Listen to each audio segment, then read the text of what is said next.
Puppies are already learning when you bring them home. So, one of the issues and topics that pet parents ask me about is how to safely socialize their new dogs. Now,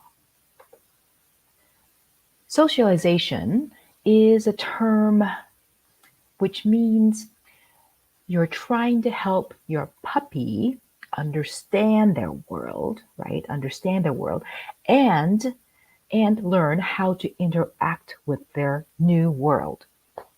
Now, why is that important? Because if your dog gets used to things in the environment, the sounds, the visuals, the smells, right? And the different kinds of textures and different environmental triggers, right? If they are more comfortable with them, they tend to be less scared or worried. And that means, they are a more confident dog.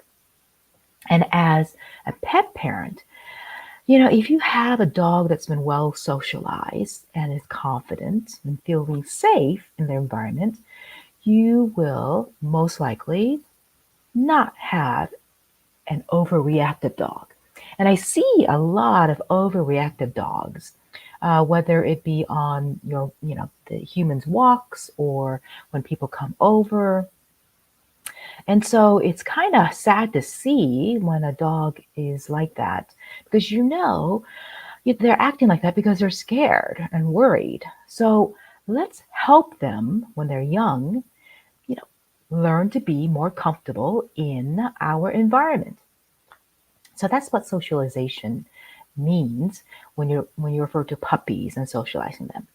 Now, what I would like to share with you is that I have a handout that I'm going to share the link to after I finish the live. And the handout, let me see here. Let me get to the handout. Okay, there it is. So it's called Puppy Socialization. And let's see if I can get to the next page. So it basically explains what socialization is in more detail and some of the misnomers that humans may have about exposing their dogs to different things in the environment. For example, puppies, they're not fully vaccinated until maybe like 4 months old, generally, and which means, it may be kind of dangerous for them to be meeting up with other dogs or being in different kinds of environments.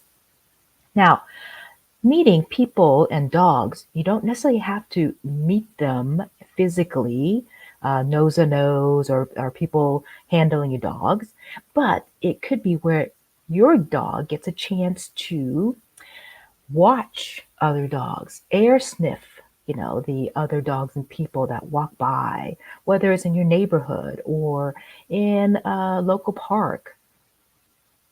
Now, I have in that handout, top 6 exercises you could do with your dog to help them feel more safe and comfortable in their environment. And I also talk about how to take it on the road because you want to work with them to also feel comfortable with environments outside of your home. Now, like I mentioned, they may not be fully vaccinated. So you may have to carry them or put them in a wagon or put them in a stroller or a sling. Have you seen those dog slings? Anyway, there's different ways you can take your dog on the road.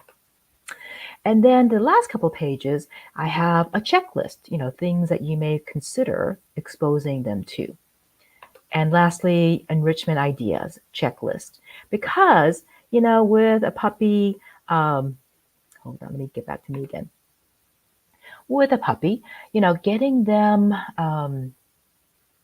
exposure to different kinds of items is a great way to, again, socialize them to the different things in our world.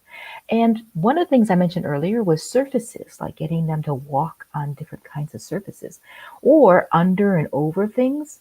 That's also one of the process of socializing them. So you can make that into a game where it's also a mental enrichment game. So that's why I added that in the last page. So I hope you found my Training to Tuesday helpful this week.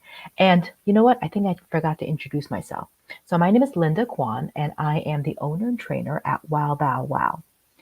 I specialize in working with, dog parents, pup parents that may have brought home a new baby dog, right? Like a 2 to 4 month old, or maybe they've had the dog for a little bit and they're like maybe the 4 or 5 month old up to about 2 years old. And that period is called their adolescent period, their teen months, which, you know what, I'm going to warn you, can be even more difficult than the puppy, the young 2 to 4 month stage of raising a dog. So don't give up on them. Come ask me questions. Come get help if you are having problems at that age, right?